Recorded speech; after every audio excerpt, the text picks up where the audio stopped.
जी हाँ दोस्तों, आयुर्वेदोपदेशेषु विधेयः परमादरः। यदि हम उन पर परम आदर रखते हैं, परम श्रद्धा से इनकी कही हुई बातों को मानते हैं, अध्ययन करते हैं, तो हमें ऐसी चीज़ों का बोध होना शुरू हो जाता है जो ना ही हमारी प्रैक्टिस में एक नया रंग लाती है, बल्कि हमारी ज़िंदगी को हर ओर से सुहाना कर देती है। तो ऐसे अनेक विषय हम चरक क्लैरिटी ओशन इस माध्यम से ले रहे हैं। एक 4 महीने का कोर्स भी हम रन कर रहे हैं चरक क्लैरिटी ओशन, जिसमें हर एक पहलू जो है ज्ञान योग, भक्ति योग और कर्म योग, इन त्रिवेणी का संगम जब तक न हो तब तक ज्ञान का आविर्भाव नहीं हो सकता। तो इन सब पहलू पर फोकस करने के लिए इस कोर्स को डिज़ाइन किया गया है। उसमें अनेक विषयों को हम ले रहे हैं। उसी के अंतर्गत चल रही इस वीडियो सीरीज़ में आज हम देखने जाएंगे एक बहुत ही नया नॉवेल लेकिन बहुत ही फंडामेंटल बेसिक टॉपिक, जो है षट क्रिया काल, द इंक्यूबेशनल मास्टरपीस ऑफ आयुर्वेद। जी हाँ दोस्तों, हम सभी जानते हैं षट क्रिया काल के बारे में। आज हम डिटेल में ज़रा देखेंगे कि किस प्रकार से इनको समझना है, प्रैक्टिस में से इनको किस प्रकार से यूज़ करना है, क्योंकि ये हमारा फाउंडेशन है, बेस है निदान का। यदि हमने षट क्रिया काल को ठीक तरीके से समझ लिया, स्वयं में भी और पेशेंट्स में भी, तो स्वयं में भी हम उचित परिवर्तन कर पाएंगे और पेशेंट्स में भी कर पाएंगे। राइट। षट क्रिया काल का बेसिक वर्णन आता है सुश्रुत सूत्र स्थान में, 21वें अध्याय में, वर्ण प्रश्न अध्याय में।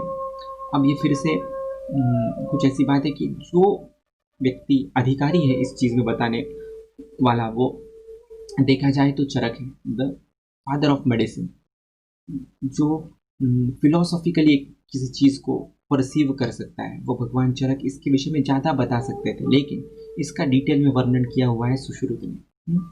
और यहाँ पर भी डल्लन की टीका बहुत खूबसूरत है। वो कहते हैं कि व्रण शब्देन अत्र, यदि व्रण का ही अध्याय चल रहा है फिर भी व्रण शब्देन अत्र वातादया उच्यन्ते व्रण कारणत्वात्। व्रण को करने वाला भाई कौन है? तो अल्टीमेटली वातादि दोष ही है, बिना दोष के व्याधि संभव नहीं है। इसलिए षट क्रिया काल का वर्णन व्रण प्रश्न अध्याय में होने आने के बावजूद जो षट क्रिया काल है ये दोषों के लिए है बनाए हुए हैं। इसीलिए इसका अधिकार सिर्फ सुश्रुत तक या सिर्फ शारीर स्थान तक या सिर्फ सर्जिकल व्याधि में न रहते हुए संपूर्ण व्याधियों में इस ओर से, इस एंगल से हमें परीक्षण करना चाहिए, रुग्णों को, व्याधियों को देखना चाहिए। तो बहुत सारी चीज़ें ये चरक ने इम्प्लाइड, कहीं ना कहीं ये बातें कह दी गई है, लेकिन स्पेसिफिकली इसको षट क्रिया काल इस तरीके से नाम केवल और केवल सुश्रुत ने दिया है। इसलिए हम सुश्रुत की नज़र से देखेंगे और अन्यत्र भी चरक, वाग्भट आदि संदर्भों से इसे समझने का प्रयास करेंगे कि इनका महत्व क्या है। अभी देखिए दोस्तों, इंक्यूबेशन पीरियड की बात तो मॉडर्न भी कहते हैं कि पैथोजन के आने से, सेवन होने से लेकर तो व्याधि के मैनिफेस्टेशन तक जो जो चीज़ें होती है उसे इंक्यूबेशन पीरियड तो नाम उन्होंने भी दे रखा है। लेकिन आयुर्वेद की ब्यूटी ये है कि आइडेंटिफाइंग द एजेंट, जो भी हेतु है, फिर वो निज हो आगंतुज हो, वो हेतु के आइडेंटिफिकेशन से लेकर डिजीज मैनिफेस्टेशन तक और उसके आगे भी उपद्रव उदरक तक की बातें यहाँ पर बताई गई है। और हर एक स्टेज के लक्षण दिए हैं और साथ ही साथ चिकित्सा विधि है। मॉडर्न में इंक्यूबेशन पीरियड है, लेकिन उस बीच के पीरियड में क्या करना है ये उनको पता नहीं है। वो ना हो इसलिए क्या करना है वो पता नहीं है।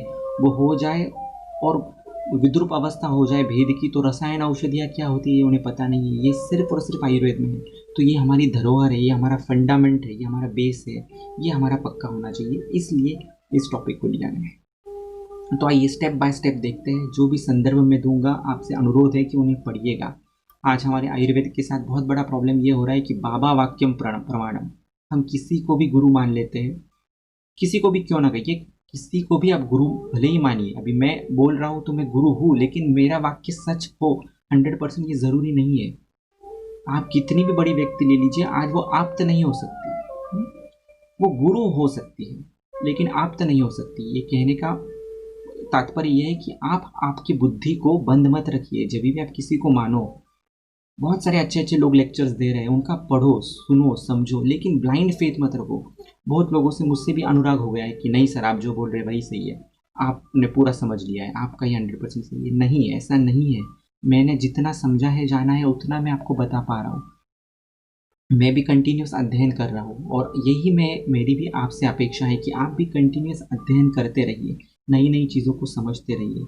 आयुर्वेद अनेकांतवाद को मानता है, सिर्फ मेरा ही सही है या इसी परंपरा का सही है ये आयुर्वेद नहीं कहता है। वो उनकी अपेक्षा है कि आप ग्रंथ को पढ़ो, टिकाऊ को पढ़ो, उसके बाद भी स्वयं आचरण में लाओ, आचार रसायन को फॉलो करो, पारायण करो। ये सब चीज़ें करने के बाद आपको विशुद्ध ज्ञान की प्राप्ति हो सकती है। ओके, तो आइए देखते हैं एक एक षट क्रिया काल के जो एक एक एस्पेक्ट है और उसको किस प्रकार से समझें, किस प्रकार से चिकित्सा का विचार वहाँ पर करें।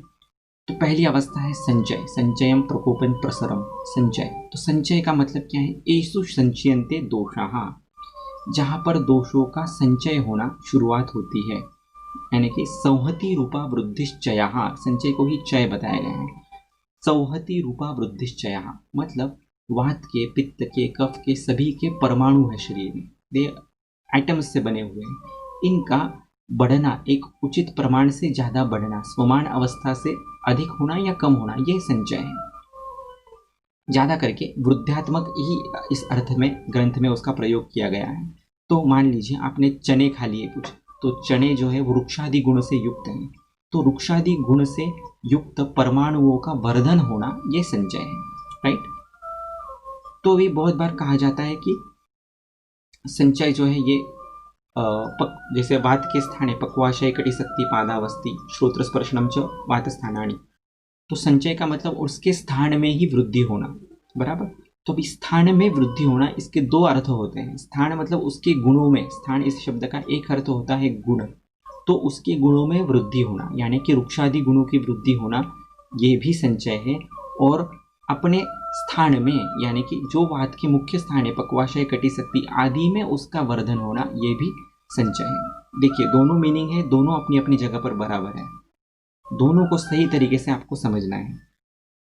वात जब बढ़ेगा तो अपने वृक्षादि गुणों के कारण बढ़ेगा, द्रव्यतः गुणतः कर्मतः बढ़ेगा, बराबर। तो उसका मैनिफेस्टेशन ज़्यादा जो उसके अपने घर है पक्वाशय कटिशक्ति आदि पर उसका विशेष प्रभाव दिखेगा, सही है। और उसमें भी सबसे ज़्यादा प्रभाव कहाँ दिखेगा वात का? तो पक्वाशय में, क्योंकि ये उसका मेन ऑफिस है, मेन सेंटर है, मेन उत्पाद वहाँ पर उसका होता है। इसलिए जब आप वृक्षादि गुणों का सेवन करोगे आहारात्मक, तो उसका सबसे ज़्यादा प्रभाव पक्वाशय पर गिरने वाला है।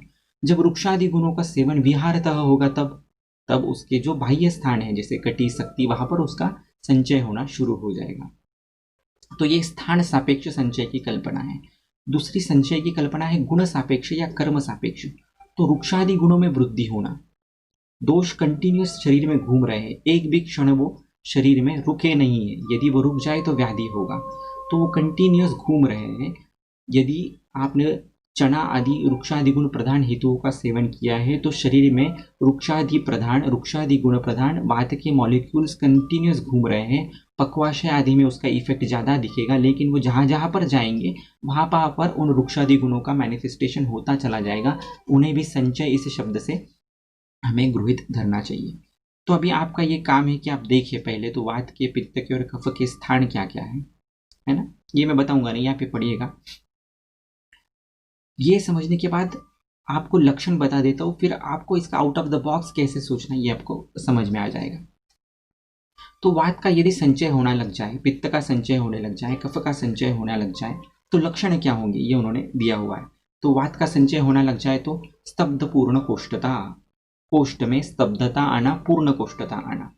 अभी वात का संचय जो है इसको किस प्रकार से समझना है, तो ये वात कला कलिया अध्याय में दिया गया है कि वृक्षादि गुण से वात की वृद्धि होती है। इसका अर्थ होता है कि वृक्षादि गुण शरीर में निर्माण होते हैं, वात वहाँ पर रुक जाता है, उसका नाम वात प्रकोप है या उसका नाम वात का संचय होना है। तो जब भी आप किन्हीं भी वृक्ष गुणों का सेवन करोगे तो शरीर वृक्ष गुणात्मक होगा, और ऐसे शरीर में नित्य बहने वाला जो वायु है, नित्य संचरणशील जो वायु नाम की शक्ति है, वो वहाँ पर ठहर जाएगी, रुक जाएगी, और वहाँ पर लक्षणों की निर्मिति होगी, उसका व्यक्तीकरण होगा। तो वात के परमाणु जब वृक्षादि गुणों के कारण, हेतुओं के कारण पक्वाशय में विशेषतः रुक जाएंगे तो जाहिर सी बात है क्या होगा, स्तब्ध पूर्ण कोष्ठता। वायु का मुख्य काम है गति, तो वहाँ पर यदि वो रुक गए तो गति का हनन हो जाएगा, इसलिए स्तब्ध कोष्ठता, पूर्ण कोष्ठता, पेट भरा हुआ सा महसूस होना, कोष्ठ में गति कम हो जाना, इस प्रकार का लक्षण आपको दिखेगा। पेशेंट आपको बताएगा कि पेट भरा भरा सा महसूस होता है, पेट में किंचित शूल महसूस होता है, मल प्रवृत्ति ठीक समय पर नहीं होती है। इन लक्षणों के आधार पर आप संचय की कल्पना जो है वो समझ सकते हैं। वात के। अब ये अनुक्त जो बात गई है वो मैं आपको यहाँ पर बताता हूँ। ये उक्त बात है, शब्द पूर्ण कोष्ठता इतना ही उन्होंने वात के संचय में बताया है, लेकिन बाकी जो स्थान है वहां पर भी वात का संचय हो सकता है। यदि सपोज एक व्यक्ति व्यायाम कर रहा है, या सपोज टेनिस प्लेयर है, कंटिन्यूअस उसका इस प्रकार से हाथ चलते ही रह रहा है, तो नेचुरल जाहिर सी बात है यहाँ पर चल गुण की वृद्धि होने वाली है। चल गुण की वृद्धि क्षयात्मक ही वृद्धि रहेगी, तो इसलिए यहाँ पर शोषणात्मक संप्राप्ति रहेगी। तो यहाँ पर क्या लक्षण हो सकते हैं ये भी आपको विजुअलाइज करते आना चाहिए, है ना। एषु संचयन्ते दोषा, मान लिया कि सबसे ज्यादा हेतु रसात्मक आहारात्मक ही होते हैं, विहारात्मक हेतु उस दृष्टि से कम होते हैं, लेकिन वैसे भी हेतु हमने समझकर उस स्थान पर संचय हो जाए तो क्या लक्षण हो सकते हैं ये हमें विजुअलाइज करना चाहिए। प्रायः लक्षण कोष्ठ में होंगे, क्योंकि प्रायः हेतु आहारात्मक होते हैं। प्रायः इनके मुख्य स्थान वात पित्त कफ के कोष्ठ ही है, पक्वाशय ले लीजिए या आमाशय ले लीजिए। ये वात पित्त कफ के स्थान वो मेन है, मेन फंक्शनल एरियाज है। लेकिन ऐसा भी बहुत बार हो सकता है कि व्यक्ति का आहार प्रॉपर है, नॉर्मल समय पर खाता है, मात्रा में खाता है, सब कुछ खाता है, लेकिन गति ज़्यादा है, उसका व्यायाम का सेवन ज़्यादा है, तो उसको बाकी के कोष्ठस्थ लक्षण नहीं मिलेंगे, लेकिन रुक्ष चल आदि गुणों की संप्राप्ति यहाँ पर दिखना शुरू हो जाएगा। तो आपको ये विजुअलाइज करते आना चाहिए कि यहाँ पर रुक्ष और चल गुण बढ़ जाए तो किस प्रकार के लक्षण दिखना शुरू हो जाए, क्योंकि जब तक आप ये नहीं समझोगे तब तक चय एव जयेत दोषम, ये संकल्पना जो बताई है उन्होंने कि चय अवस्था में ही दोषों को जीतना है, इसके लिए रुग्ण भी ज्ञापक चाहिए और वैद्य भी ज्ञापक चाहिए। इसीलिए फैमिली डॉक्टर की कंसेप्ट है। यदि आपको ये कंसेप्ट फिर से आपके पेशेंट्स तक लानी है कि फैमिली डॉक्टर क्या होता है, तो रुग्णों को भी आपको ज्ञापक बनाना होगा कि आप इन लक्षणों की तरफ गौर फरमाइए, और आपको स्वयं भी ज्ञापक बनना पड़ेगा कि ये लक्षण दिखना शुरू हो जाए तो कहीं ना कहीं चय होना शुरू हो गया है, ये आपको समझ में आना चाहिए। चरक एक जगह कहते हैं कि अणुर्हि प्रथमं भूत्वा पश्चाद रोग विवर्धते स जात मूलम उष्णाति बलम आयुष्य दुर्मते है न मूढ़ो लभते संज्ञा तावत यावत न पीड़े। कोई भी व्याधि पहले अणुरूप में मैनिफेस्ट होता है, कोई भी चीज पहले सूक्ष्म फॉर्म में मैनिफेस्ट होती है और उसके बाद वो व्याधि का रूप धारण करती है। लेकिन मूढ़ व्यक्ति है, जो अज्ञानी है, जिसकी प्रज्ञा शुद्ध नहीं है, वो आइडेंटिफाई नहीं कर सकता वो साइंस और सिम्टम्स को, तो ऑटोमेटिकली वो आपको दिखेगा कब, तो प्रकोप प्रसर या व्याधि अवस्था में वो आपको दिखेगा, या वो आइडेंटिफाई भी कर ले तो प्रज्ञा अपराध के कारण हेतुओं को बंद नहीं करता है।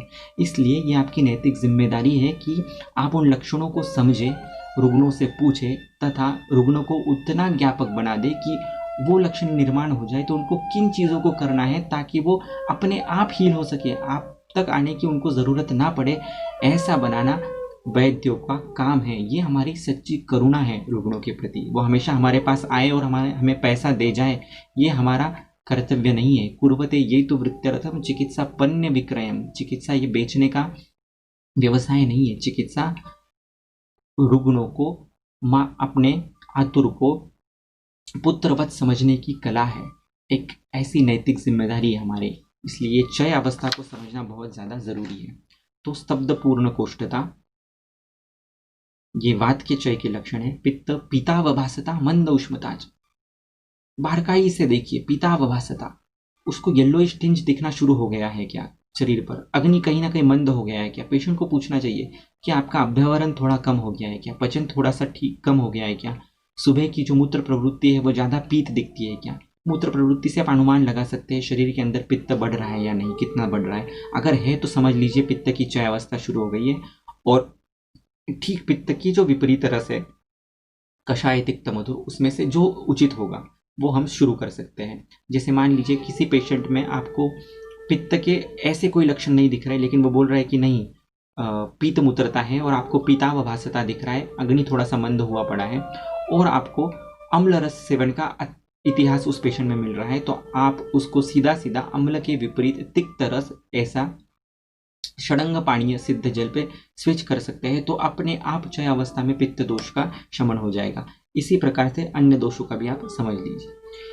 उसके बाद कफ के विषय में गौरव आलस्य चय कारण द्विद्वेष, इस प्रकार की बात कही गई है। तो कफ का चय हो जाए, यानी कि स्निग्ध शीत गुरु आदि गुणात्मक आहार का सेवन करोगे तो जाहिर सी बात है गौरव की निर्मित होगी, क्योंकि मूर्त परमाणु है कफ के, स्थूल परमाणु है, उनका सेवन हो जाएगा तो पेट भरा भरा सा रहेगा, आलस्य की प्रचिति होगी, पेशेंट बताएगा आपको कि बहुत देर तक आलस सुस्ती रहती है, कुछ काम करने की इच्छा नहीं होती है। आलस्य की डेफिनेशन भी दी है सुश्रुत में कि शक्तस्य अपि कर्मणि अनुत्साह आलस्य। कितनी सुंदर व्याख्या है। क्या होता है आलस? शक्तस्य अपि कर्मणि अनुत्साह, काम करने की शक्ति है, ताकत है, बाहर देखकर उस व्यक्ति को आप बोल पाओगे कि बहुत काम कर सकता है, लेकिन फिर भी अंदर से उसका उत्साह हानि हो गई है। तो शक्तस्य अपि कर्मणि अनुत्साह, इसको आलस बताया गया है। और ये प्रायः कफ के कारण होता है, अति संतर्पणात्मक आहार के सेवन के कारण होता है।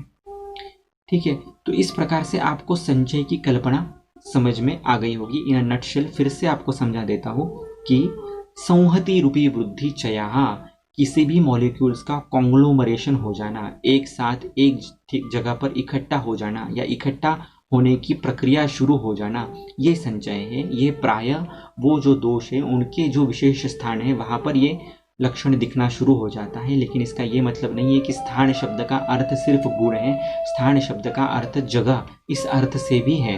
तो पक्वाशय ये स्थान है, वहाँ पर वात वृद्धि के लक्षण ज़्यादा दिखेंगे। पित्त का अधो आमाशय स्थान है, तो वहाँ पर पित्त वृद्धि के लक्षण ज़्यादा दिखेंगे। इस प्रकार से आपको समझना है। ठीक है, अब इसके बाद हम आते हैं अगली स्टेज के ऊपर। ये स्टेज अगर बढ़ जाए, यदि इन हेतुओं का निरंतर अभ्यास चालू रहे या आप हस्तक्षेप न करो बीच में, तो कंडीशन आगे बढ़ेगी प्रकोप की ओर। अब प्रकोप का अर्थ क्या है, बराबर कैसे समझे कि ये प्रकोप है? तो अरुण दत्त ने बहुत सुंदर व्याख्या दी है कि कोपस्तु उन्मार्गगामिता। उन्मार्गगामिता का अर्थ दिया है स्वस्थानम त्यक्त्वा दोषस्य यत् पुनर्मार्गांतरगमनम। बराबर, स्वस्थानम यानी कि स्वमान अवस्था, स्वमान अवस्था त्यक्त्वा दोषस्य यत् पुनर्मार्गांतरगमनम, अपने स्थान से हट जाना, ये प्रकोप है।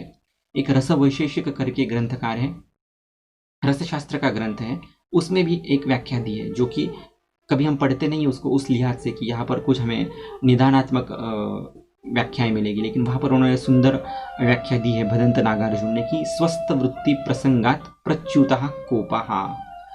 स्वस्थ वृत्ति प्रसंगात प्रच्युतः, नॉर्मल सी से हटना ही प्रकोप है। क्षय होना या वृद्धि होना या वैषम्य होना ही प्रकोप है। नॉर्मल सी जो भी स्वमान अवस्था है, वात पित्त कफ के जो परमाणु जिस प्रमाण में, जिस स्थान में, जिस गुण और कर्म से युक्त होना जरूरी है, उन प्रमाण से हटना, उन गुण और कर्मों से कम या ज्यादा होना, विषमता में आ जाना, ये सब प्रकोप है। सो प्रकोप is a very broad term, है ना। सुश्रुत ने उसको विशिष्ट अर्थ में यूज किया है, वाग्भट और चरक ने प्रकोप प्रसर स्थान संश्रय व्यक्ति यानी कि पूर्ण व्याधि मैनिफेस्ट होने तक की सभी लक्षणों को प्रकोप इस एक शब्द में ढाल दिया है, वो हम बाद में देखेंगे। तो अभी सुश्रुत के अनुसार हम चलते हैं। सुश्रुत के अनुसार प्रकोप की संकल्पना क्या हो सकती है? तो एक हो गया कि जैसे मैंने बताया कि अत्यधिक वृद्धि होना, जैसे पहले संहति रूपी वृद्धि चया, विलयन रूपी वृद्धि प्रकोपः। अभी दोष के जो परमाणु बढ़ना शुरू हो गए थे, जो कुछ परमाणु आ गए थे, उनका विलयन होना, वो और ज्यादा बढ़ना शुरू हो जाना, ये प्रकोप हो सकता है। उनका अपने स्थान से दूसरे स्थान में जाना, ये भी प्रकोप का अर्थ है, जो कि हेमाद्रि ने भी बताया। स्वमार्गाद अन्य मार्गेण गमनम, अपना मार्ग छोड़कर। अपना मार्ग कौन सा है? तो पित्त का मार्ग कौन सा है? समासेन पक्वाशय मध्यस्थम यकृत प्लिया हृदय दृष्टित्व, ये पित्त के स्थान है। इन स्थानों को छोड़कर पित्त यदि दूसरे स्थानों पर अभिव्यक्त होने लग जाए ज्यादा, तो ये पित्त का प्रकोप है। साथ ही साथ पित्त के जो उष्ण, तीक्ष्ण, लघु विश्रादि गुण है, इनमें वृद्धि हो जाना या पित्तों के कर्मों में वृद्धि हो जाना, ये भी प्रकोप ही है। रूप हानिर्वा वृद्धिर्वा रूपांतरम वा प्रकोप, यह हेमाद्रि की बहुत ही सुंदर व्याख्या है। रूप हानि यानी कि क्षय, रूप वृद्धि बढ़ना, रूपांतरम या चेंज हो जाना, दुष्टि हो जाना, ये सब प्रकोप है। राइट, तो अभी आपको ये समझना है कि प्रकोप के लक्षण क्या हो सकते हैं। तो हमने वात के संचय के लक्षण देखे थे, स्तब्ध, पूर्ण, कोष्ठता। अभी और वात के मॉलिक्यूल्स बढ़ना शुरू हो जाए तो क्या लक्षण होगा? कोष्ठतोद संचरण। और परमाणु बड़े हो जाए तो अपने आप वो प्रेशर देना शुरू कर देंगे नर्व रूट्स के ऊपर, इसलिए कोष्ठतोद नाम की संकल्पना शुरुआत हो जाएगी। जहाँ जहाँ पर उदर शूल है, जहाँ जहाँ पर क्षोभ है, जहाँ जहाँ पर शूल है, वहाँ पर कहीं ना कहीं प्रकोप की संप्राप्ति शुरुआत हो रही है, ये आप समझ के चल सकते हैं। ओष्ठ संचरण घूमना, वहां पर वायु का घूमना शुरू हो जाए, क्योंकि मॉलिक्यूलर अभी क्वांटिटेटिवली भी उसमें इंक्रीज आना शुरू हो गया है। पित्त का प्रकोप हो जाए तो अम्लिका पिपासा परिदाह, पहले हमने क्या देखा था, सिर्फ पितावभासता मंदोष्मता इतना ही हो रहा था, अभी उष्णादि गुण का सेवन और ज्यादा बढ़ गया तो लक्षण और ज्यादा मैनिफेस्ट हो जाएंगे। इसमें होगा क्या, अम्लिका, बहुत सारे लोग बोलते हैं खट्टी डकार आती है, प्यास लगती रहती है कंटिन्यूअस, परिदाह, दाह होते रहता है। तो ये कॉमन लक्षण है और ये इससे समझना चाहिए कि ये पित्त की प्रकोप की अवस्था के लक्षण है ना। यहाँ प्रकोप से मैं सुश्रुत उक्त प्रकोप इतना अर्थ सीमित कर रहा हूँ। प्रकोप का जैसे मैंने बताया विस्तार पूर्ण अर्थ और भी हो सकता है, लेकिन सुश्रुतोक्त प्रकोप के जो लक्षण दिए गए उसमें अम्लिका पिपासा परिदाह है।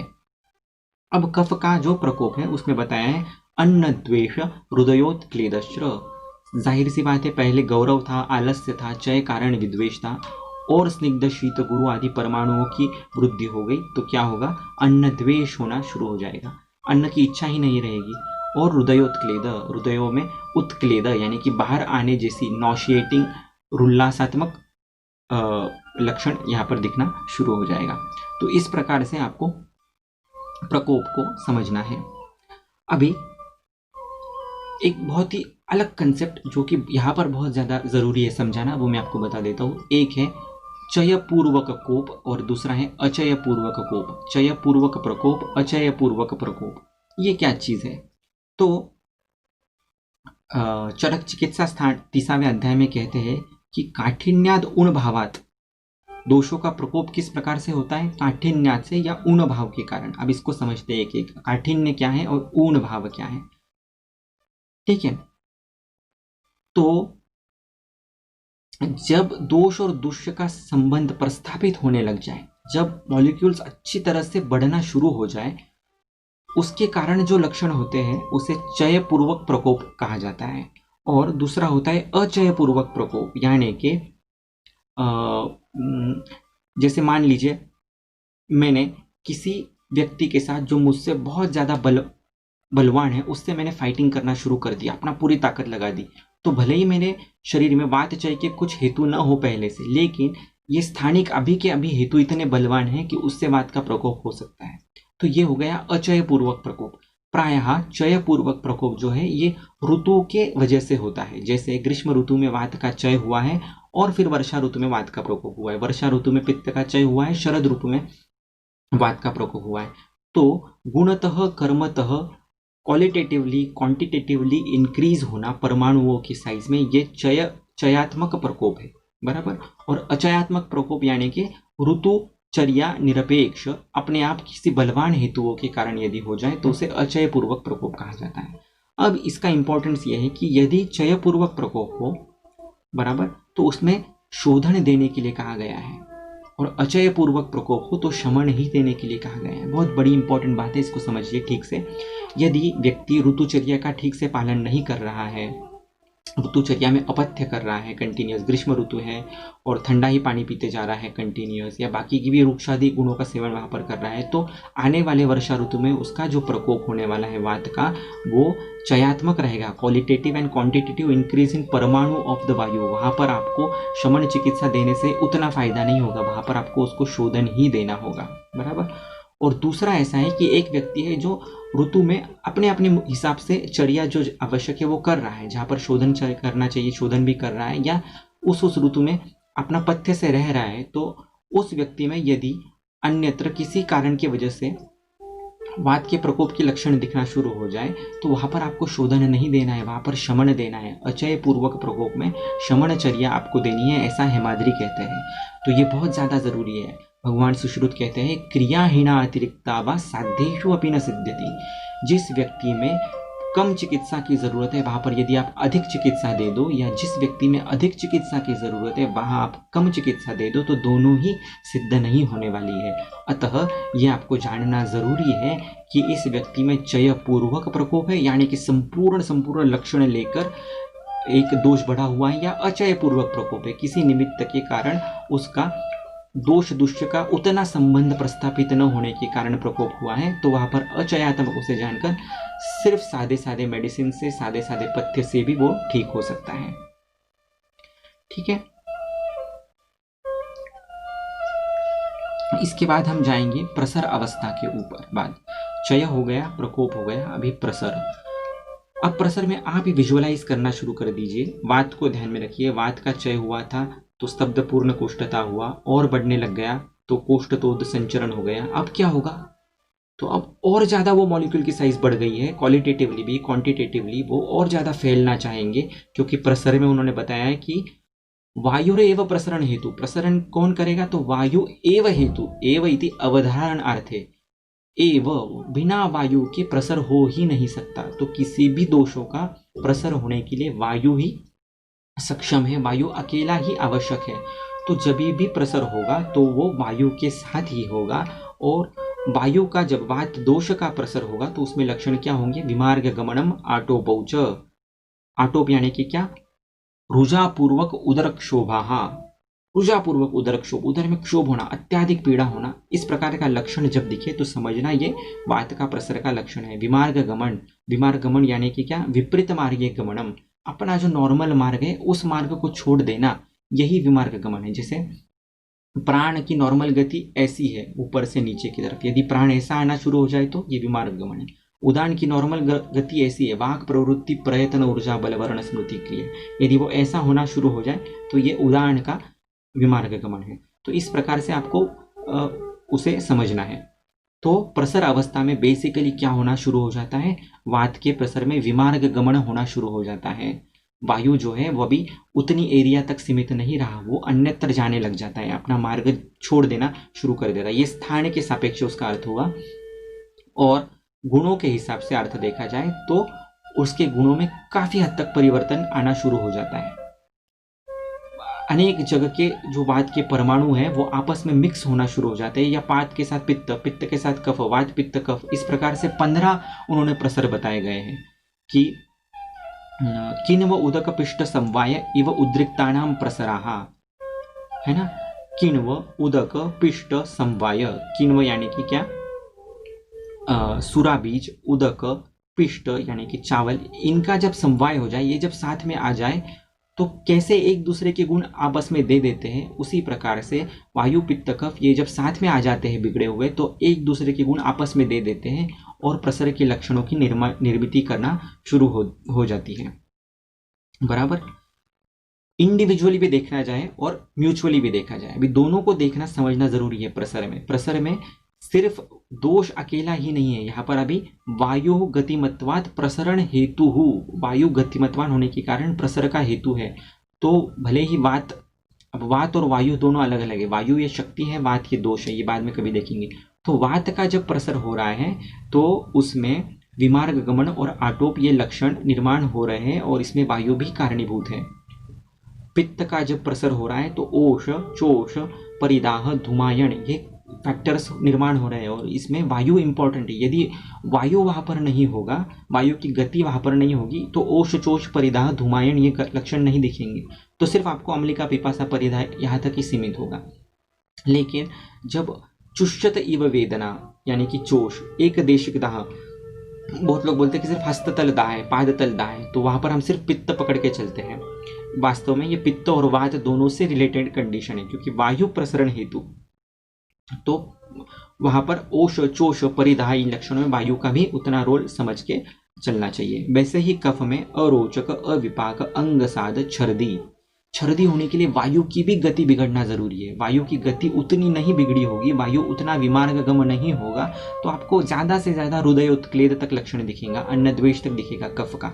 लेकिन जब छर्दी होना शुरू हो जाए तो कहीं ना कहीं आपको कफ का प्रसर हो रहा है ये तो समझना ही है, साथ ही साथ वायु की भी गति बिगड़ रही है, इसलिए आपको वायु की भी स्वतंत्र चिकित्सा, उदावर्त कम करने की भी चिकित्सा देना उतना ही जरूरी है। ठीक है, तो प्रसर में उन्होंने एक उदाहरण भी दिया है कि महान उदक संचयो अतिवृद्धा सेतुम अवदार्य परेण उदकेन व्यामिश्रा सर्वतः प्रधावती। जिस प्रकार से एक उदक का संचय हो चुका है वहां पर, तो जिस प्रकार से सेतु को तोड़कर आगे बढ़ता चला जाता है, उसे उन्होंने प्रसर नाम दिया गया है। तो एक स्थान से जाकर दूसरे स्थान का बलपूर्वक चला जाना ये भी प्रसर है। और दोष बढ़े हुए ही इतने हैं, गुणात्मक, कर्मात्मक, द्रव्यात्मक, कि वो बढ़े हुए दोष आपस में भी मिल रहे हैं। और आपस में मिलने के कारण दोष दुष्य की जो दोषों को आपस में मिलना, इसको भी आम संज्ञा दी गई है ग्रंथकारों में। तो प्रसर में प्रायः आम विषय के लक्षण आपको दिख सकते हैं। ठीक है, प्रसर के 15 प्रकार उन्होंने दिए गए हैं, जिसमें वात पित्त का साथ में होना, वात कफ का साथ में होना, पित्त कफ रक्त का साथ में होना, कफ पित्त रक्त का इन परमाणुओं का साथ साथ में होना, इन परमाणुओं का साथ में मिल जाना, ये भी प्रसर है। और इसके लक्षण आम विषय सदृश हो सकते हैं। यहाँ पर आपको हेतु विपरीत चिकित्सा करनी है, जो प्रसर के लक्षण बताए उसके विपरीत चिकित्सा करनी है, बराबर है। फिर आम सदृश लक्षण निर्माण हो जाए, इसलिए आम की चिकित्सा प्रायः जो कि अपतर्पण चिकित्सा है वो पर यहाँ पर करना जरूरी है। तो प्रसर शब्द का अर्थ बहुत वाइड है। इट डजेंट ओनली मीन एक जगह छोड़कर दूसरी जगह जाना। इसका एक अर्थ ये तो है ही एक जगह छोड़ के दूसरी जगह जाना। इसका दूसरा अर्थ है उन गुणों का बहुत ज़्यादा आपस में बढ़ जाना और हर जगह उसका लक्षण दिखना शुरू हो जाना। उसका एक और अर्थ यह है उन परमाणुओं का आपस में मिल जाना, किन्व उदक पिष्ट समवाय की तरह, और कुछ अलग ही लक्षणों की निर्मिति हो जाना। इस प्रकार का भी पिक्चर प्रसर में दिख सकता है। इसीलिए प्रकोप विशेष प्रसरम, इस प्रकार का अरुणदत्त कहते हैं कि प्रसर को भी उन्होंने प्रकोप विशेष बताया गया है। प्रकोप, प्रसर, स्थान संश्रय, व्यक्ति भेद, इन सभी का समावेश प्रकोप इस एक शब्द में वाग्भट ने किया है। सुश्रुत ने प्रकोप, प्रसर, स्थान संश्रय ये अलग अलग बताई गई बातें हैं। इसलिए प्रसर ये संकल्पना बहुत ही ब्यूटीफुल संकल्पना है, जो कहीं ना कहीं चरक और वाग्भट में यूज किए गए हैं, लेकिन उन्होंने इनडायरेक्टली बताया नहीं है कि ये प्रसर के लक्षण हैं। लेकिन यदि ये आपको समझ में आ जाए कि ये प्रसर के लक्षण हैं, तो आप उस स्टेज पर आम विष की चिकित्सा कर सकते हो, हेतु विपरीत चिकित्सा कर सकते हो, और पेशेंट को रिवर्स कर सकते हो, प्रकोप और संचय तक उसको लेके जा सकते, हेल्थ दिला सकते हो। इसलिए आपको प्रसर इस संकल्पना को समझना, उसके लक्षण को जानना बहुत ज़्यादा ज़रूरी है। फिर से देखिए, प्रसर के लक्षण जो है, वात के विषय में विमार्ग गमनम, आटोप, रुझा होना, शोभ होना और उसकी गति बिगड़ जाना, ये वायु के प्रसर हैं। पित्त, ओष, चोष, परिदाह, धूमायन होना पित्त से रिलेटेड है। और कफ का अरोचक, अविपाक, अंगसाद, छर्दी। अभी इसमें फिर से देखिए, कोष्ठ से रिलेटेड लक्षणें सब बताई गई है। ये मद्देनजर रखते हुए कि प्रायः हेतु आहारात्मक हो रहे हैं। यदि विहारात्मक हेतु हो रहा है तो क्या होगा, ये भी आपको इमेजिन करना है, बराबर है। यदि कोई व्यक्ति उष्ण प्रदेश में ही ज़्यादा रह रहा है, या आचार्य लोग रहते हैं जो सिर्फ खाना बनाने का काम करते, कंटिन्यूस गैस के पास ही बैठ रहे हैं, तो उनका तो कोई कोष्ठ से वैसा संबंध नहीं आ रहा है, लेकिन उनका संबंध कहाँ आ रहा है, बाह्यतः आ रहा है, त्वचा का आ रहा है। तो आपको ये भी समझना है कि यहाँ पर उष्ण तीक्ष्ण गुणों का संचय होगा, फिर उष्ण तीक्ष्ण गुणों का प्रकोप होगा, फिर उष्ण तीक्ष्ण गुणात्मक पित्त का प्रसर होना शुरू हो जाएगा। तो लक्षण क्या होंगे, तो लक्षण जरूरी नहीं है कि कोष्ठ के लक्षण हो, वहाँ पर जरूरी नहीं है आपको कि अम्लिका हो, पिपासा हो, परिदाह हो, लेकिन यहाँ पर रुक्षता होना, शुष्कता होना, परिदाह होना, लक्षण होना शुरू हो जाएगा, दिखेगा, और उसको आप प्रसर से आपको समझना है, बराबर है। इसके बाद आता है स्टेज स्थान संश्रय का, चौथी अवस्था। तो स्थान संश्रय आप सभी जानते हैं कि पूर्व रूप की अवस्था है ना। तो यहाँ पर पूर्व रूप के जो जो लक्षण जहाँ जहाँ पर ग्रंथकार ने दिए हैं, उन लक्षणों को पढ़कर आप समझ सकते हैं यदि वो पेशेंट में है तो वो व्यक्ति पूर्व रूप अवस्था में कहीं ना कहीं है। और यहाँ पर आपका फिर से बहुत ज़्यादा रोल है कि पंच ज्ञानेंद्रिय ही परीक्षित कहा गया है। तो पूर्व रूप अवस्था का भी आप आपके चक्षुरेंद्रिय से, घ्राणेन्द्रिय से, स्पर्शनेन्द्रिय के माध्यम से परीक्षण कर कर लक्षणों की निश्चिति कर कर आप स्थान संश्रय हुआ है क्या नहीं ये समझ सकते हैं। स्थान संश्रय में आपको दोषस्य दूष्यस्य च इति उभयाश्रिता, दोष और दूष्य दोनों की चिकित्सा करना यहाँ पर जरूरी थी। संचय, प्रकोप, प्रसर तक सिर्फ दोष की ही चिकित्सा कर रहे हैं आप, या तो हेतु विपरीत चिकित्सा कर रहे हैं, निदान परिवर्जन कर रहे हैं, या दोष की चिकित्सा कर रहे हैं। लेकिन स्थान संश्रय में आपको दुष्य की चिकित्सा चालू कर देना है, अभी देना, क्योंकि जो दोष प्रसर अवस्था में थे, जो बढ़े हुए हैं बहुत, वह भी ख वैगुण्य की तलाश में थे वहाँ पर आकर रुक गए हैं, इसलिए ये ख वैगुण्य कुछ निर्माण हो चुका है। ये निर्माण हुआ ख वैगुण्य वैसा ही चला जाए ताकि इन दोषों को वहाँ पर स्थान न मिले, उनकी गति फिर से नॉर्मल होना शुरू हो जाए। इसलिए आपको उस दुष्य का भी एनालिसिस करना ज़रूरी है, उस व्यक्ति के सारत्व का एनालिसिस करना ज़रूरी है। मान लीजिए कफ प्रकृति की व्यक्ति है, वो बहुत ही, आपको पता है, स्निग्ध शीत गुरु सब ऐसा आहार ले रही है, जलेबी खा रही है, श्रीखंड बासुंदी ले रही है, शीत जल का सेवन कर रही है, बैठे रह रही है, तो you definitely can see the लक्षण ऑफ क्षय प्रकोप प्रसर। और आपको पता भी है कि ये व्यक्ति सपोज रक्त असार है, तो उसके जो लक्षण है वो रक्त धातु पर होने की संभावना ज़्यादा होगी, उसको रक्त प्रदान कुष्ठ होने की संभावना ज़्यादा होगी। इसलिए आपका काम है कि आप रक्त को तभी से बल देना शुरू कर जाए जब आपको दिखने लग जाए कि ये पेशेंट में संचय प्रकोप प्रसर की अवस्थाएं निर्माण हो चुकी हैं या उस प्रकार के हेतु कंटिन्यूस चालू है। ठीक है, अब इसमें चतुर्थ क्रियाकाल में एक थोड़ी सी अलग शेड आपको बताना चाहूँगा जो वृद्ध वैद्य में बताई गई है। ग्रंथकार में वैसा डायरेक्ट निर्देश नहीं है। उसमें 3 प्रकार हैं, धात्वानुसारी, धात्वाश्रयी और धातुगतत्व। ठीक है, धात्वानुसारी मतलब बहुत सारे लोगों को ऋतु संधिकालीन लक्षण दिखते हैं, या क्लाइमेट चेंज हो जाए तो बहुत लोग बोलते हैं ना, मुझे सर्दी हो गई, जुकाम, खांसी, ज्वर, अतिसार, छर्दी, आम बात, ऐसे ऋतु संधि काल में होता है, फिर से नॉर्मल हो जाता है। ये सभी लक्षण कहीं ना कहीं स्थान संश्रय से रिलेटेड है, और वो भी धात्वानुसारी, यानी कि दोष जो है संचय प्रकोप प्रसर कर कर स्थान संश्रित हुआ है, लेकिन धातुओं से स्थान संश्रित हो चुके हैं, धातुओं से संबंध में आ रहे हैं कंटिन्यूअसली।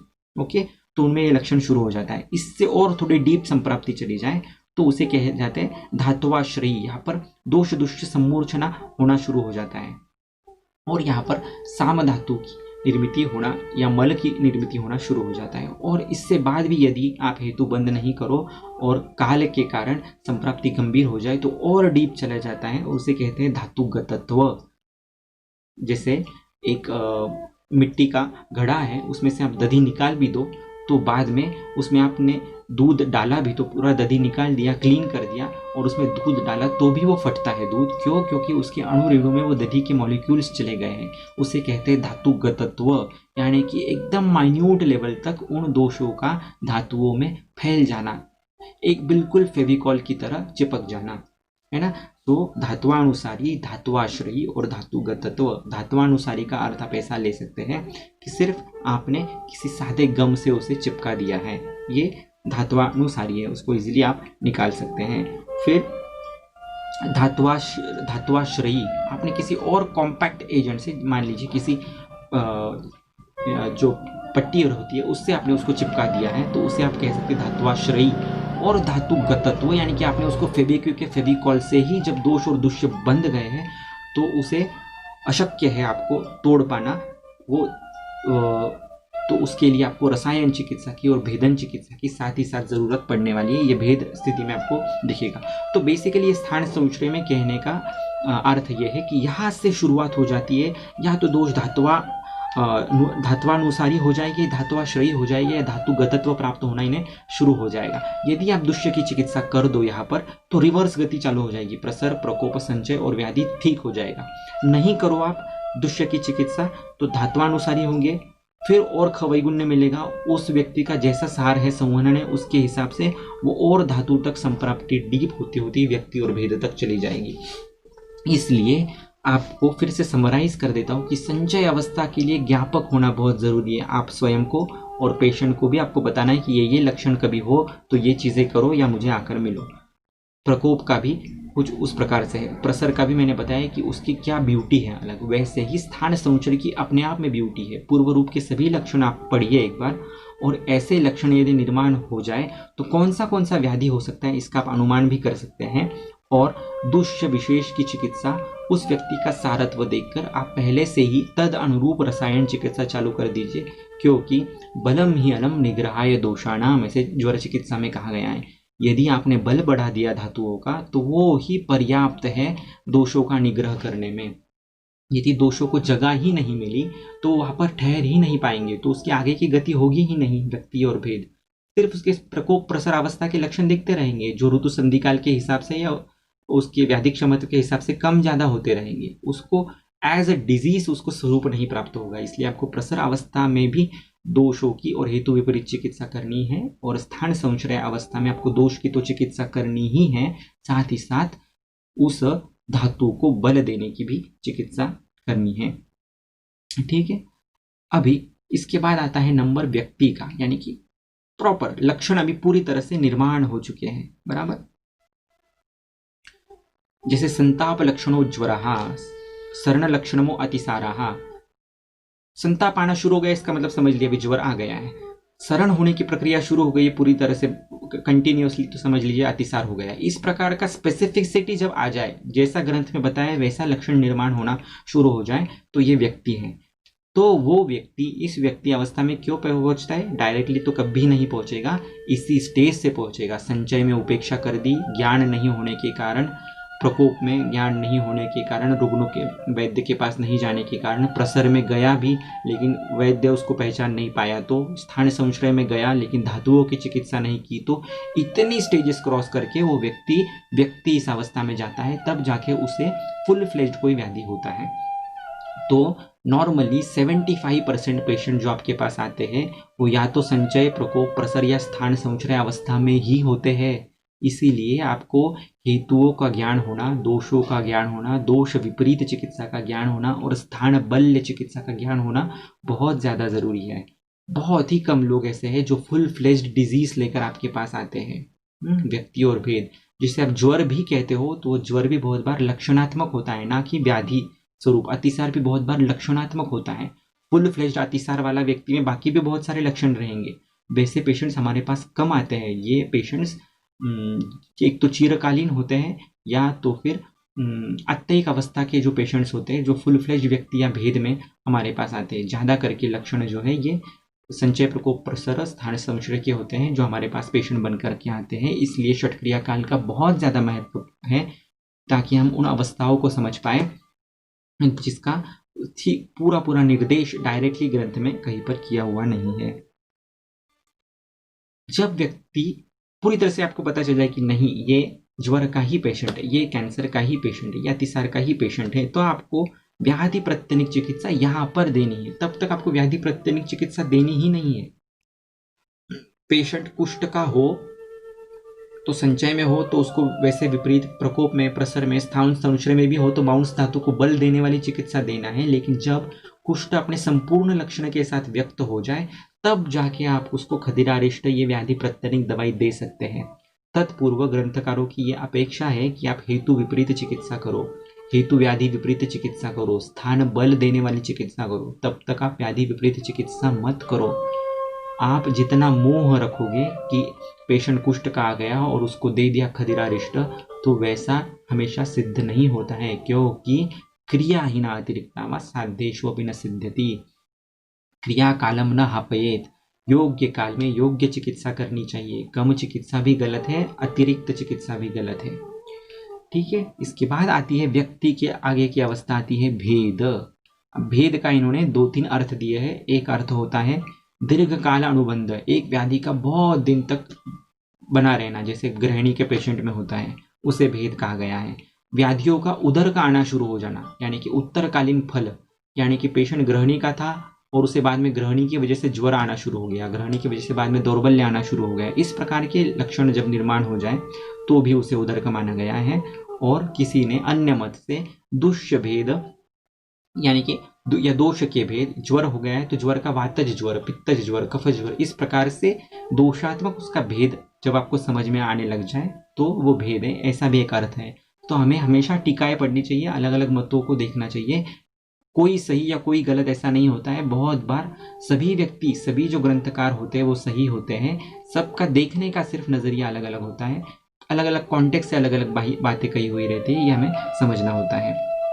तो भेद अवस्था में बहुत जरूरी है आपको ये समझना कि भेद में होता क्या है। आश्रय नाशाद आश्रितस्यपि विनाशः। प्रायः भेद में मर्म का घात होना शुरू हो जाता है। जो भी प्रमुख मर्म है, फिर वो हृदय बस्ती नाभि ले लीजिए या 107 मर्म ले लीजिए, वहाँ पर लक्षण दिखना शुरू हो जाता है, वहाँ पर प्राण का संचार होना कम हो जाता है। तो इसीलिए भेद अवस्था जो है ये अत्ययिक अवस्था भी है और जीर्ण व्याधि की भी अवस्था है। तो जीर्ण ग्रहणी के पेशेंट, जीर्ण ज्वर के पेशेंट्स, जीर्ण कैंसर के पेशेंट्स ये भी भेद में आएंगे, और आईसीयू की जो जो इमरजेंसी कंडीशंस है और जो जो एक्सीडेंटल ट्रॉमाज इंजुरीज की कंडीशन है वो भी सभी भेद में आएगी। और आश्रय नाशाद आश्रितस्यपि विनाशः, ये चरक सिद्धि 9 में कहा है कि आश्रय का नाश हो जाए, मर्म का नाश हो जाए, तो उसके जो आश्रित चीजें हैं, जैसे हृदय के आश्रय से कौन रहता है, तो षडंग, पूरा शरीर जो है वो हृदय के आश्रय से रहता है, उसका भी नाश होना शुरू हो जाएगा। इसलिए इस स्टेज पर मर्म रक्षा को बहुत ज्यादा महत्व दिया गया है। मर्म का अर्थ होता है अस्थि, सिरा, स्नायु, संधि, सन्निपातः, जहाँ पर ये सभी लोग एक साथ आकर मिलते हैं वो मर्म होता है। जहाँ पर प्राण की विशेष अभिव्यक्ति होती है वो मर्म होता है।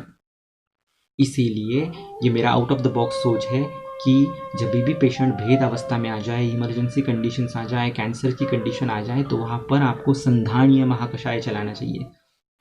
बहुत ही ब्यूटीफुल महाकषाय है संधानीय महाकषाय। संधान का अर्थ होता है जोड़ना, किसी भी अच्छी दो चीजों को जोड़ना संधान है। हमारा जो शरीर है वो सत्व आत्मा शरीर इन तीनों के संयोग से बना हुआ है। ऐसे चरक सूत्र 1 में पहला कोई गुण आया है तो वो आया है संयोग।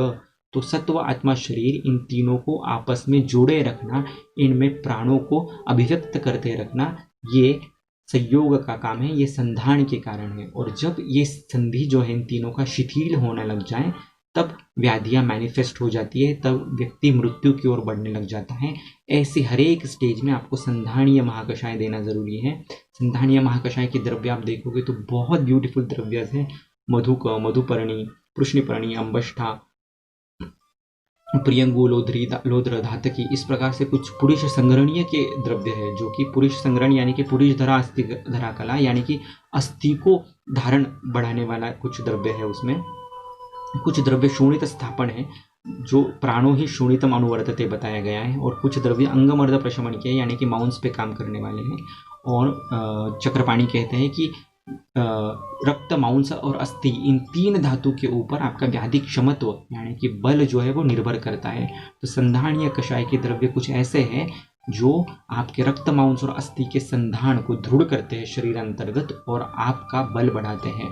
तो ये भेद में कहने का तात्पर्य इतना ही था कि भेद इस कंडीशन में मर्मों की हानि होने की श्रृंखला शुरू हो जाती है। तो यहाँ पर वैद्य का सबसे बड़ा कर्तव्य होता है मर्म रक्षण करना। उसमें बहुत सारे द्रव्य आप यूज कर सकते हैं। उसमें शिखर पर कोई है मेरे हिसाब से तो वो है, सग्रंथ में लिखा हुआ नहीं है कहीं पर, ये ऊहन से आई हुई बात है, तो वो है संधानीय महाकषाय। बाकी भी यथा योग्य आप स्वर्ण मालिनी, वसंत कल्पा, अभ्यंग आदि कर्म और मर्म रक्षा की बाकी जो भी चीजें वो इस अवस्था में आपको करनी चाहिए। ठीक है, तो इस प्रकार से हमने पूरा का पूरा समझ लिया षट क्रियाकाल, संचय, प्रकोप, प्रसर, स्थान संचय, व्यक्ति भेद। अभी इसी को अलग नजरिए से फिर से देखते हैं। चय मतलब ही संचय, कोप का अर्थ वाग्भट और चरक के टर्म्स में कोप का मीनिंग हो सकता है प्रकोप और प्रसर। तो प्रकोप और प्रसर के जो लक्षण सुश्रुत षट क्रियाकाल में बताए गए हैं, उन लक्षणों को देखकर आप कोप का अर्थ लगा सकते हैं। फिर स्थान संश्रय में स्वलक्षण दर्शन और अस्वास्थ्य, इन लक्षणों से भी उसका अनुमान लगाया जा सकता है। स्वलक्षण दर्शन यानी कि बात की जो आकृतियां बताई गई है, पित्त की आकृतियां बताई गई है, यानी श्रवण से व्यास वेद स्वापसाद रुक्तोद वेदनम, इस प्रकार से जो लक्षण बताए गए हैं वो भी स्थान संश्रय के अंतर्गत समझिए और वहां पर भी धातु की चिकित्सा कीजिए और दोष की चिकित्सा कीजिए। तो स्वलक्षण दर्शन और अस्वास्थ्य, बहुत सारे लोग बोलते हैं कि अस्वास्थ्य क्या हो रहा है, कुछ समझ में नहीं आ रहा है, अच्छा नहीं लग रहा है, दौर्बल्य है, थकान है, कुछ काम करने की इच्छा नहीं है, तो ये भी सब लक्षण स्थान संश्रय में पकड़ के चलिए।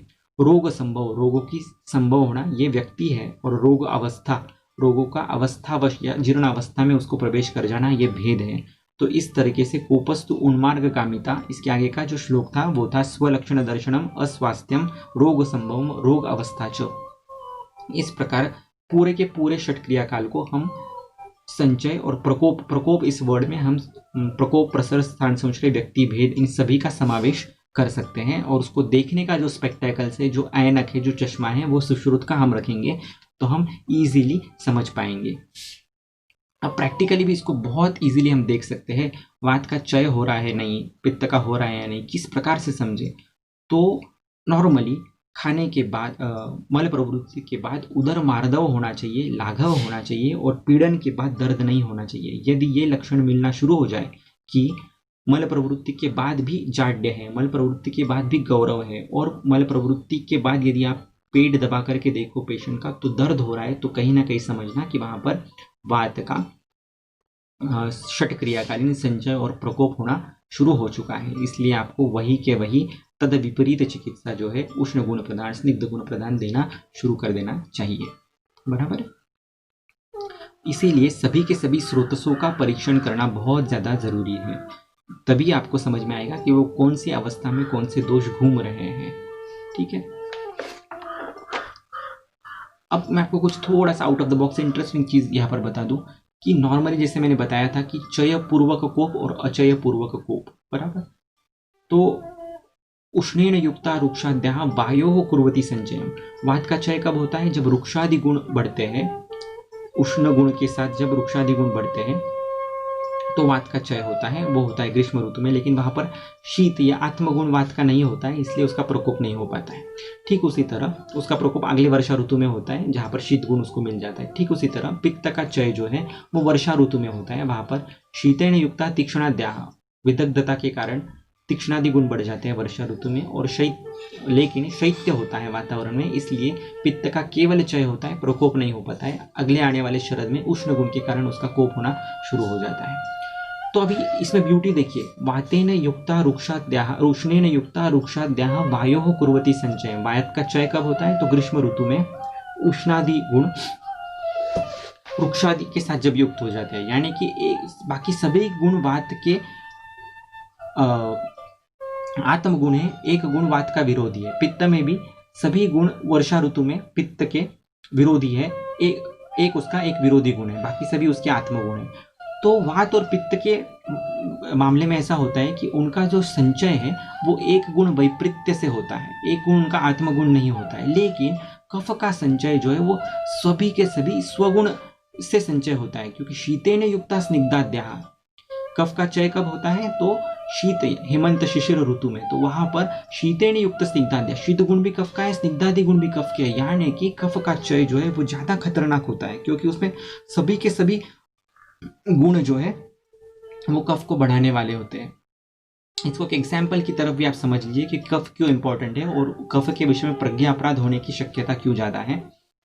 मान लीजिए आपको मीठा बहुत पसंद है, आपने श्रीखंड खाया, बहुत ज्यादा श्रीखंड खा लिया, 1 प्लेट 2 प्लेट 3 प्लेट इतना खा लिया, पूरा पेट भर के खा लिया, राइट। अभी नॉर्मली शरीर क्या करेगा? चय कारण विद्वेष विपरीत गुण इच्छा च।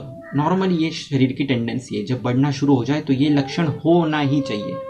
चय यदि हो रहा है तो जिस कारण से खाया है वो खाना नहीं है, और विपरीत गुण इच्छा, दूसरा कुछ खाने की इच्छा, ये दोनों हो जाए तो ही समझना चाहिए। ये फिर से इंपॉर्टेंट बात है जो वहां पर कहना रह गया था कि कैसे समझे चय हुआ है या नहीं। तो जो भी दोष का चय हुआ है उसके विपरीत गुणात्मक द्रव्यों की इच्छा होना, और जिस कारण से वो पदार्थ का चय हुआ उसका द्वेष होना, दोनों गुण साइमल्टेनियसली दिखे तो ही चय है, वरना अन्यथा वो चय नहीं है। जैसे एग्जाम्पल की तरफ समझ लीजिए, कोई बॉयफ्रेंड है, उसका उसके गर्लफ्रेंड के साथ ब्रेकअप हो चुका है, तो अभी उस गर्लफ्रेंड से उसको दूर जाने की इच्छा होना और साथ ही साथ दूसरी गर्लफ्रेंड भी लाइफ में आने की इच्छा होना, ये दोनों साथ में निर्माण हो जाए तो समझना चाहिए, राइट। सो सिर्फ विपरीत गुण इच्छा होना ये चय नहीं है, विपरीत गुण इच्छा के साथ साथ चय कारण विद्वेष, ये दोनों चीजें साइमल्टेनियसली होना जरूरी है। तो आपने बहुत सारा श्रीखंड खा लिया, शीत स्निग्ध गुरु गुणात्मक आहार लिया, तो नेचुरली क्या होगा? विपरीत गुण इच्छा होगी, चय कारण विद्वेष होगा। तो उसमें हम लोग क्या करते हैं? देखिए हम लोग ऐसा करते हैं या नहीं करते? ऐसा हो जाए तो हम लोग विपरीत गुण की तो इच्छा हो जाएगी, कुछ ना कुछ गर्म खाने की इच्छा हो जाती है। तो ऐसे स्टेज पे आमतौर पर कोई चिवड़ा खा लेते हैं जो पोहा से बना हुआ है। अब वो चिवड़ा ऐसा नहीं लेंगे कि सिर्फ मुरमुरा पोहा से ले लिया है, उसके अंदर मूंगफली भी होगी, उसके अंदर काजू भी होगा, मिर्च मसाला भी दिया हुआ होगा, बराबर। तो उष्ण चीजें आ गई, उसमें गुरु चीजें आ गई, और उष्ण गुण से फिर से कफ का प्रकोप बताया है, शीतेन युक्ता स्निग्धाद्याः कुर्वती श्लेष्मणश्चयम् उष्णेन कोपम। तो इससे फिर से कफ का प्रकोप होना शुरू हो जाएगा। अब ये कफ का प्रकोप होने के बाद फिर से विपरीत गुण इच्छा हो जाएगी, फिर से विकृत गुण क्या रहा है? आपको शीत पदार्थ कुछ लेने की इच्छा होगी, तो आप शीत पदार्थ सिर्फ पानी नहीं पियेंगे ठंडा, हम लोग क्या करते हैं? नींबू शरबत पियेंगे, मधुर अम्ल लवण रसात्मक, और वो मधुर अम्ल रस लवण रस फिर से कफ वृद्धि करने वाला है। तो ये विशेष सर्कल देखिए, ये कफ के मामले में ही ज्यादा होता है, क्योंकि कफ का चय जो है वो शीतेण युक्ता स्निग्धाद्याः है। यदि हमने चय अवस्था में ही श्रीखंड खाने के बाद ही विपरीत गुण इच्छा से कुछ रुक्ष गुणात्मक उष्ण गुणात्मक द्रव्य का सेवन कर लिया होता या सिर्फ उष्ण जल का पान कर लिया होता तो कफ प्रकोप अवस्था में नहीं जाता था। लेकिन हमारी टेंडेंसी ऐसी होती है प्रज्ञा अपराध करने की कि कफ का तो वर्धन हो गया, उसके विपरीत इच्छा आई भी, हमें शरीर ने राइट इंडिकेशन भी दिया कि अपोजिट चाहिए उष्ण गुणात्मक, लेकिन हमने चॉइस ऑफ ड्रग्स क्या ले लिए, फिर से ऐसे ले लिए जो उष्ण तो है लेकिन गुरु भी है। तो वहां पर हमारा काम था उसे उष्ण रुक्ष गुणात्मक कुछ देने की, ताकि कफ का वहां से वहां शोषण हो जाए। लेकिन हमने उसे दिया क्या, तो उष्ण गुणात्मक हेतु दिए, गुरु गुणात्मक देते रहे, जिससे उसका बल्क क्वांटिटी बढ़ गई। उसके बाद भी विपरीत गुण इच्छा हुई, वहां पर भी आप शीत गुण दे देते तो शायद उसका शमन हो जाता था, लेकिन आपने शीत के साथ उसको मधुर अम्ल लवण रस दे दिया, जिससे और बल्कली कफ की इंक्रीज हो गई। ऐसा वात पित्त के मामले में इतना नहीं होता है जितना कफ के मामले में होता है, क्योंकि कफ का चय स्निग्ध शीत से होता है और इसी की वजह से वो विपरीत गुण इच्छा जो है वो गड़बड़ कर देती है कफ के मामले में। इसीलिए प्रायः संतर्पणार्थ रोग होते हैं, प्रायः आमाशयोत्थ रोग होते हैं। इसीलिए लौल्य से जो रोग होते हैं वो कफ के रोग ज़्यादा खतरनाक होते हैं, ज़्यादा डेंजरस होते हैं। वायु पित्त के कारण तो रोग होते ही है, लेकिन कफ के रोग कुछ इस चय का कुछ अलग व्यापार होने के कारण, चय प्रकोप का कुछ अलग व्यापार होने के कारण कफ में इसके लक्षण कुछ विपरीत तरीके से हमें दिखते हैं। अभी इतना समझने के बाद आपको चिकित्सा में ये हमेशा ध्यान में रखना है कि किम गुणेन प्रकोपिता वायु, ये अष्टांग संग्रह में कहा है। आपको देखना है किस गुण से प्रकोपित हुआ है वायु, रुक्षेण शिशिरेण विहारेण, किस गुण से उसका प्रकोप हुआ है, तद विपरीत आपको चिकित्सा देनी है। राइट, किसी का मधुर रसात्मक कफ प्रकोप के लक्षण है तो आपको कटु रस ही वहां पर देना है। मधुर का विपरीत रस होता है कटु, अम्ल का होता है तिक्त और लवण का विपरीत रस होता है कषाय। तो यदि आपको किसी में लवण रस का हेतु मिल जाए ज़्यादा और उसमें पित्त वृद्धि के लक्षण आपको दिख जाए, पित्त प्रकोप के लक्षण दिख जाए, मान लीजिए किसी में आपको लवण रस का अति सेवन का इतिहास मिलता है और आपको पिपासा परिदाह आदि लक्षण दिखना शुरू हो जाए, तो आपको तद विपरीत लवण के एग्जैक्ट विपरीत कोई रस है तो वो है कषाय रस। आप उसको सिर्फ गैरिक भस्म, गैरिक चूर्ण भी दे दे तो भी उसका पित्त का प्रकोप की जो अवस्था है वो कम हो सकती है वहां के वहां। तो इस तरीके से एग्जैक्ट पिन पॉइंट ट्रीटमेंट करने के लिए ये षट क्रियाकाल बना हुआ है, द इंक्यूबेशनल ट्रीटमेंट ऑफ आयुर्वेद। हर सूक्ष्मता से एनालिस किया हुआ है हर एक चीज का और हर एक स्टेज पर चिकित्सा दी गई है। ये हमें सिर्फ आइडेंटिफाई करना है, देखना है खुली नजरों से, किताबें खोलकर, चक्रपाणी टीका खोलकर और पेशेंट को अच्छी तरह से ऑब्जर्व कर कर, ताकि हम एग्जैक्टली विपरीत चिकित्सा देकर उसमें यश संपादित कर सकें। ओके, आपको जो भी कोई और डाउट्स होंगे इससे रिलेटेड तो मुझे व्हाट्सएप कीजिएगा 9503504200 पर। मेरा नाम है वैद्य मयूर सुराना। हम लोग चरक क्लैरिटी ओशन करके एक बहुत ही खूबसूरत कोर्स चलाते हैं, डिवाइन वैद्यत्व करके एक ग्रुप चलाते हैं, जहाँ पर आपको हर चीज़ जो ज़रूरी है आयुर्वेद सीखने के लिए वो समझाई जाती है। आपको अच्छे अच्छे द्रव्य की इंफॉर्मेशन दी जाती है, आपको वो हम प्रोवाइड भी करते हैं। हर एक कंसेप्ट को थेराटिकली भी और टीका के माध्यम से भी आपको समझाया जाता है, आउट ऑफ द बॉक्स भी आपको बातें बताई जाती है। मोटिवेशनल चीज़ें जो रहती है, न्यूरो लिंग्विस्टिक प्रोग्रामिंग बोलिए, EFT TFT टेक्निक, हर एक चीज़ जो आपको एक समृद्ध वैद्य बनाने के लिए ज़रूरी है वो वहाँ पर हम आपको बताते हैं। तो मेरा आपसे अनुरोध है कि आप हमसे इस ग्रुप में ज्वाइन हो जाइए और साथ ही साथ आपके दोस्तों को भी इस विषय में बताइए और ज़्यादा से ज़्यादा लोगों तक ये वीडियो शेयर कीजिए। आयुर्वेद का जो ज्ञान है, सच्चा ज्ञान है, उसे प्रसारित करने में एक छोटी सी भूमिका आप भी हमारे साथ प्ले कीजिए। Thank you very much, love you all.